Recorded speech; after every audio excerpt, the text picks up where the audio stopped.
Understanding the technology that powers the money is essential. Knowing the business drivers that inspire how the money is made is crucial.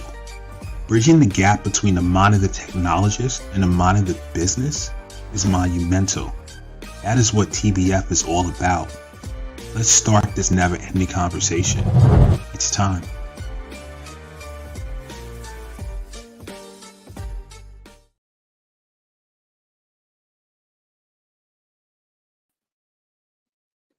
Welcome back to another episode of the Tech Behind FinTech. I'm your host, Nnamdi Osuagwu. Today's episode, we are going to do a rewind and look at Q1 since it's almost over. Look at some top news, talk about the last 3 months. We're heading into April right now.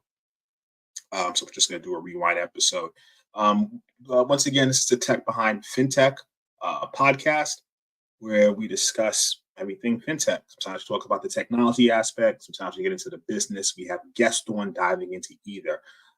Every Friday, we're live at 12 p.m. I want to thank you guys for joining. Before we hop into it, have to do some housekeeping. We are streaming live from Facebook, LinkedIn, YouTube, Twitch. We also have a stream going from Instagram. To all my Instagram people, what is good? Thank you for joining. I see you guys. I'm waving. Instagram is on the cell. So if you comment on Instagram and you want to be part of the show, I pinned the link to the Tech Behind FinTech. You can go to our YouTube or our website with some links there, and you can be part of the show.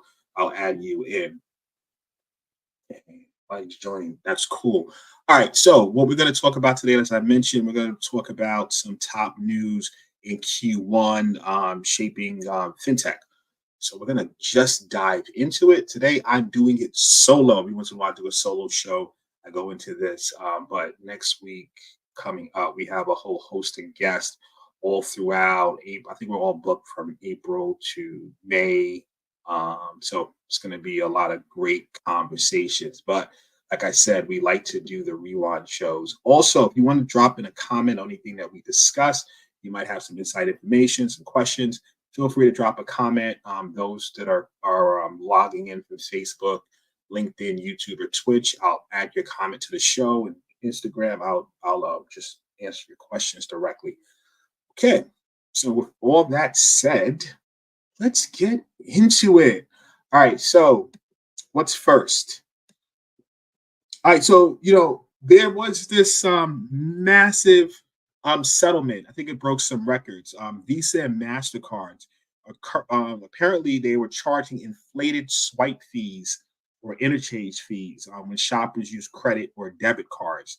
So it seemed like there was some class action suit against them. So they said due to the lack of competition, credit card companies have been able to exponentially increase hidden processing fees that grocers are forced to pay for accepting credit card payments. So it really doesn't affect the end user per se, but it impacts the merchant.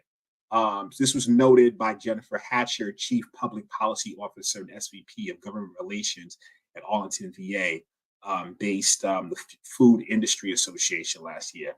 Credit card processing fees in the U.S. are some of the highest in the world, totaling $160.7 billion in 2022, according to the Nielsen report. Excessively high credit card swipe fees that exceed grocers' profit margin force grocers to have to increase prices.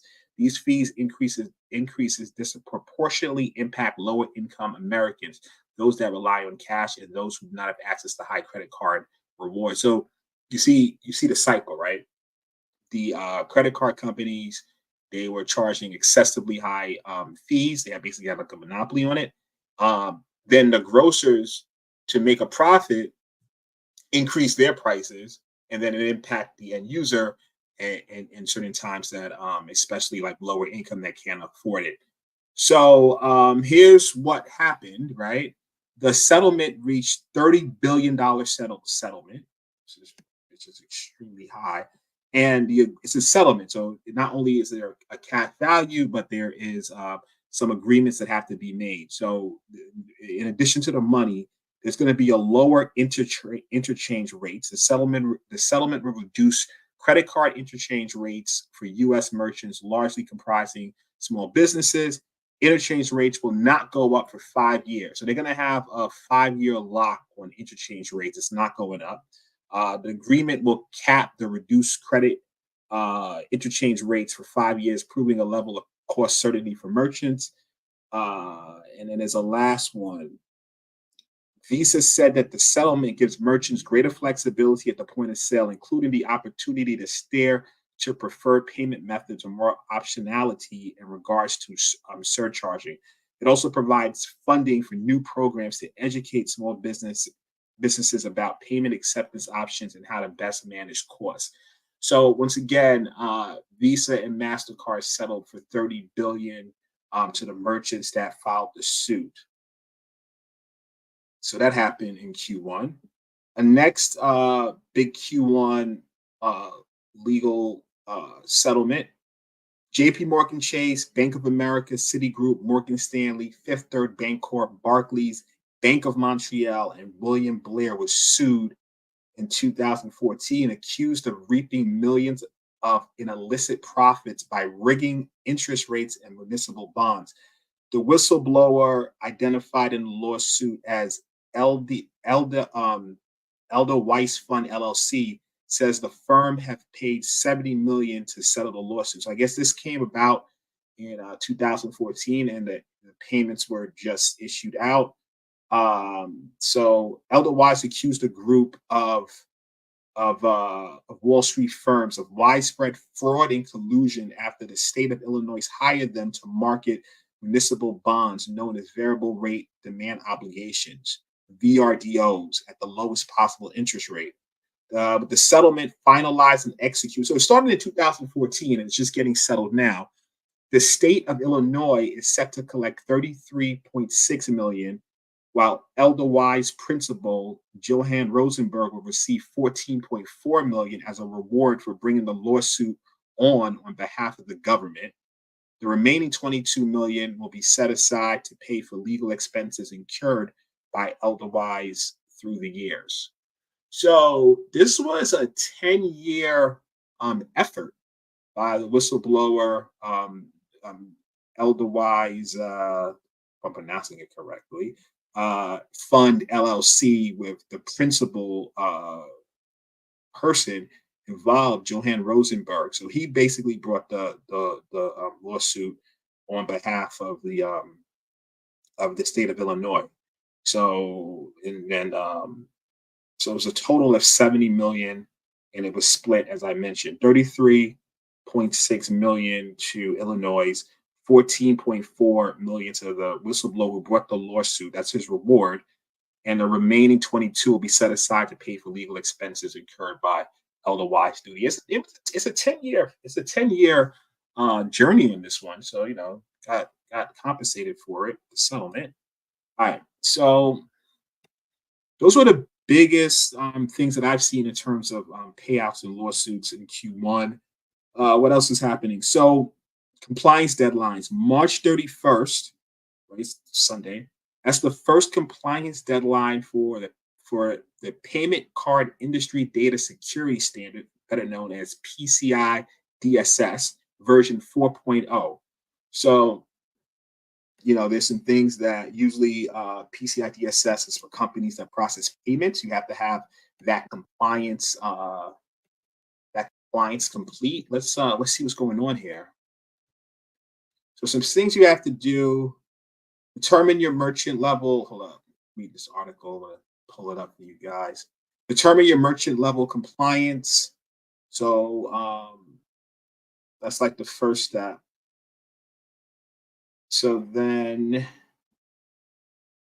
step 2, determine the scope of your cardholder data environment.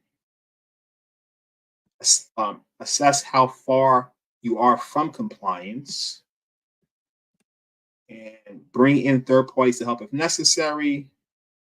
Prepare a budget and allocate other resources. So they're saying that you have to have all these changes in by March 31st for the PCI DSS 4.0. It introduces a new option for compliance, a customized approach that lets organizations fulfill some individual requirement in ways that may stray from the standard path but still meet the desired result. I think that's new to PCI DSS. It's given that option. Okay, cool, cool, cool. We are moving. Looks like we might get through this whole news situation. So what's next? You know what? I want to hop into Bitcoin. Oh my God. It is now today, it is over 70,000. Well, that was yesterday and Thursday. I didn't check the price on Friday. I'm assuming it's around the same. I think I made a drastic dip between Thursday and Friday. Year to date, it's gained over 60% in gains. So in 2023, Bitcoin finished at 42K, marking a 155 year-on-year rise. Bitcoin climbed above 45K in January 2024, early on in the quarter, and with the anticipation of the Bitcoin ETF approval. And I think after the approval, it jumped up to this all-time high of 70K. Now, so I just wanted to touch base. I'm not going to go through all the coins, Ethereum and Doge and Shiba. Just wanted to talk about Bitcoin for Q1 and its crazy rise. I want to keep speaking of Bitcoin now. Let's circle to FTX. If you remember last year when the FTX thing went down, we did particular shows on FTX, just showing the amount of impact it had throughout the industry. So just want to circle back, not to FTX, but to Salmon Bankman-Fried, otherwise known as SBF. He was sentenced to 25 years in federal prison for his role of defrauding customers of the collapse of the FTX crypto exchange. So he just got 25 years. He was found guilty in November on 2 counts of wire fraud and 5 counts of conspiracy following the collapse of his crypto empire in November 2022. What else? Bankman-Fried merged the assets of the FTX cryptocurrency exchange with the sister hedge fund Alameda Research. Look, if you go to Tech Behind FinTech, right? We had a couple of shows on this. If you want to learn more about this, we dedicated a whole show just showing diagrams of the impact it had throughout the industry and so forth. So those shows are on our website, techbehindfintech.com. If you want to learn more. Just wanted to touch base in this news of Q1 because of his sentencing. So a couple of things, right? So the judge had a couple of recommendations. He recommended to a medium facility or lower security institution. So this is from the judge. I'm quoting the judge in the case, right? First, I have no reason to believe that the defendant would initiate any act of violence against another prisoner or any BOP staff. Second, that this is based on the lower security and medium security facility recommendation. It's good, bro. Somebody just joined it Instagram. All right. So second, the defendant's notoriety, his association with vast wealth, regardless of his present and actual financial resources, and his autism and social awkwardness are likely to make him more than usually vulnerable to misconduct by other inmates in the environment of a maximum security facility. I further recommend that the designated facility be close to the San Francisco Bay Area as possible for the purpose of facilitating family visitation. Bankman-Fried's parents, Joseph Bankman and Barbara Fried, both reside in the San Francisco Bay Area and have worked as professors at Stanford Law School. So just wanted to circle back. That's what another thing happened in Q1. Okay, what else? MasterCard jumps into generative AI race with a model that it says can boost fraud detection by 300%. So that's interesting. You know, AI is not, it's not new, right? It's not new in terms of Q1 2024. But let's get into that. What's going on there? So MasterCard is launching a new generative AI model to allow banks to better assess suspicious transactions on its networks. The new Decision Intelligence Pro feature is powered by a proprietary recurrent neural network, a core part of generative AI built in-house. MasterCard claims the tech can help financial institutions improve their fraud detection rates by as much as 300%. That's a lot. That's a huge claim. So definitely love to learn more about that situation. There might be an episode actually. So I just want to kind of give They said that they invested more than 7 billion in cybersecurity and AI technologies over the last 5 years. So a lot of numbers, man. But yeah, this might be a show in itself. Just want to kind of touch base, high level overview of that what went down there and in Q1. So we can dive into the details at a later show. Okay, what else is going on? Let's talk. Let's talk. Let's talk. I want to look at some interesting news. Fast growing fintech has raised another round of funding at a 2 billion valuation just weeks after raising 50 million in growth funding, according to sources familiar with the deal.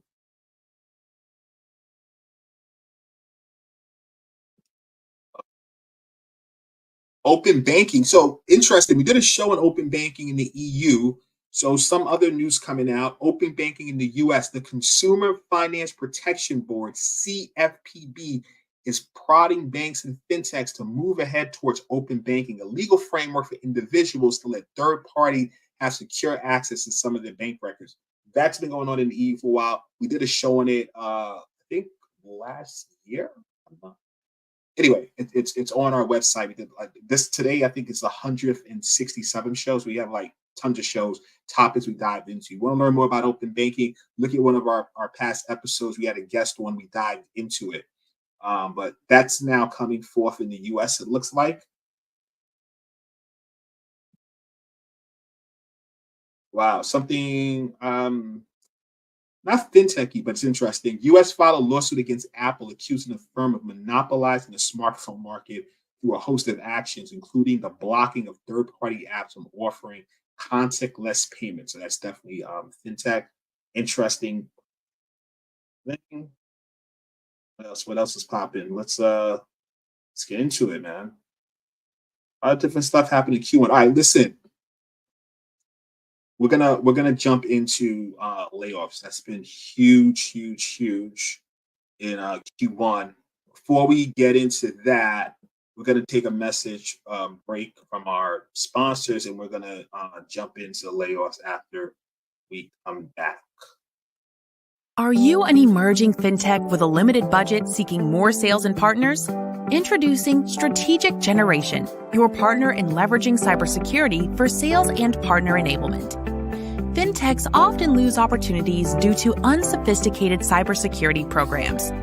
That's where we come in. Strategic Generation assists with due diligence, security posture visibility, penetration testing, and on-demand virtual CISO services. We connect your systems to our partnered platform, and voila! Instant access to real-time diagnostics and compliance frameworks such as SOC 2 and PCI DSS. Gain the confidence of prospects and partners. Strengthen your cybersecurity program and drive success. Stop losing deals due to cybersecurity. Visit strategicgeneration.com and click on On-Demand CISO to connect with an expert.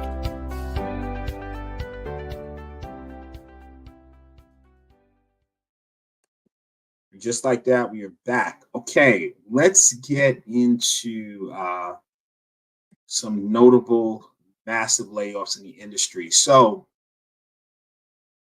PayPal in Q1 laid off 2,500 people. Technology overall, so 222 tech companies laid off 56,858 employees.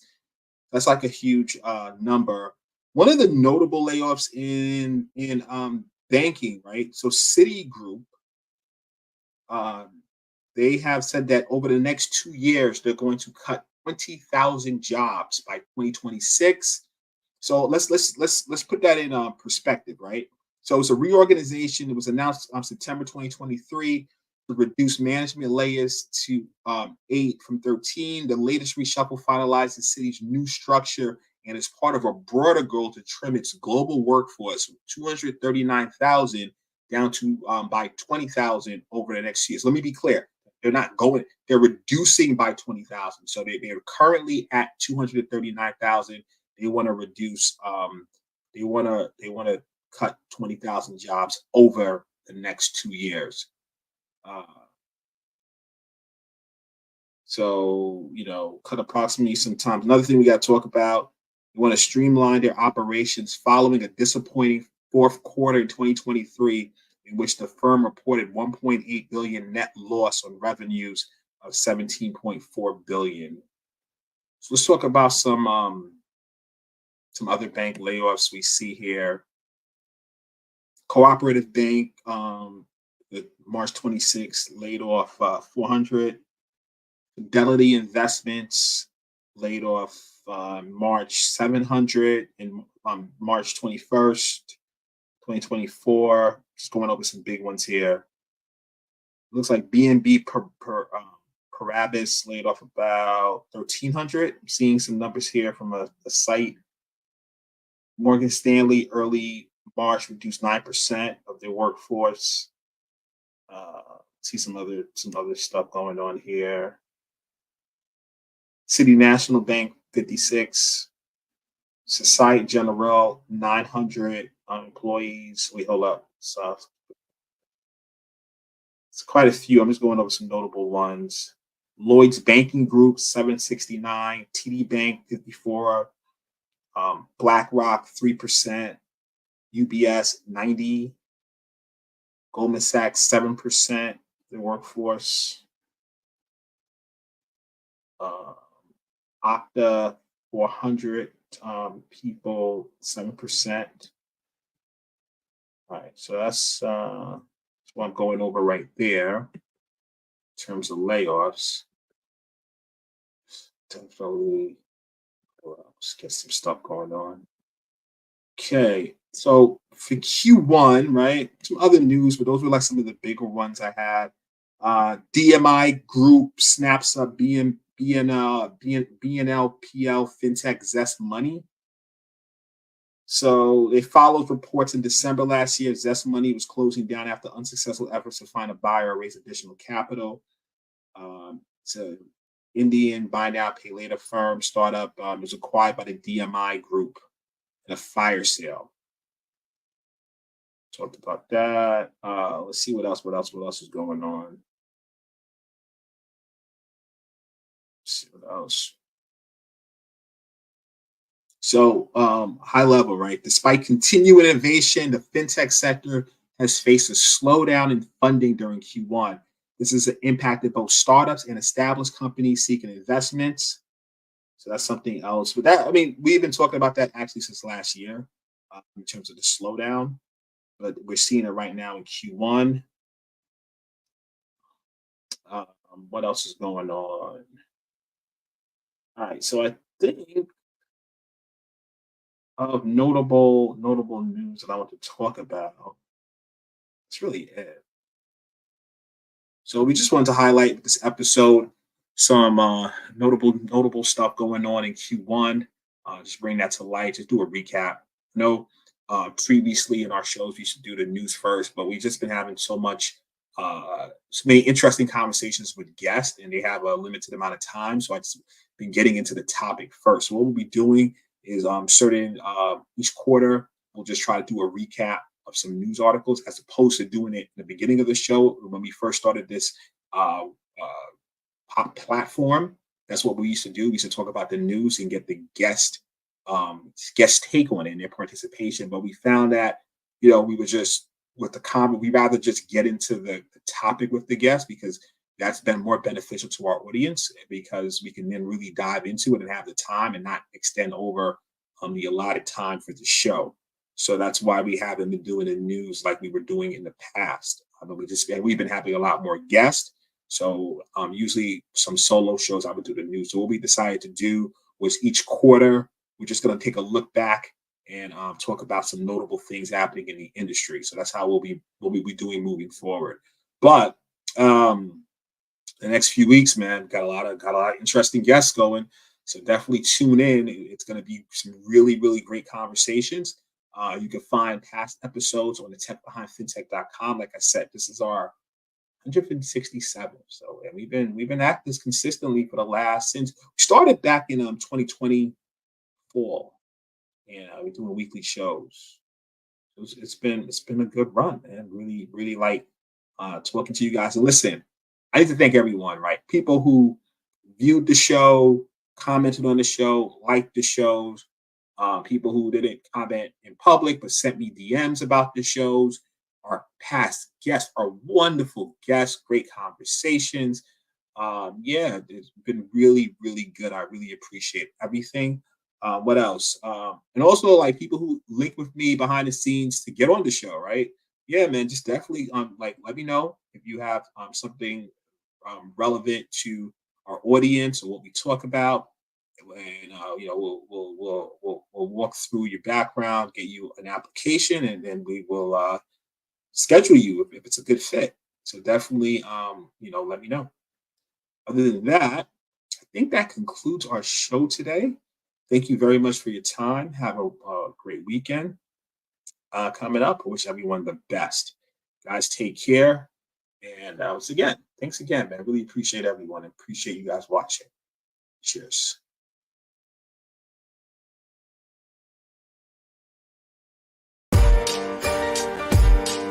Understanding the technology that powers the money is essential.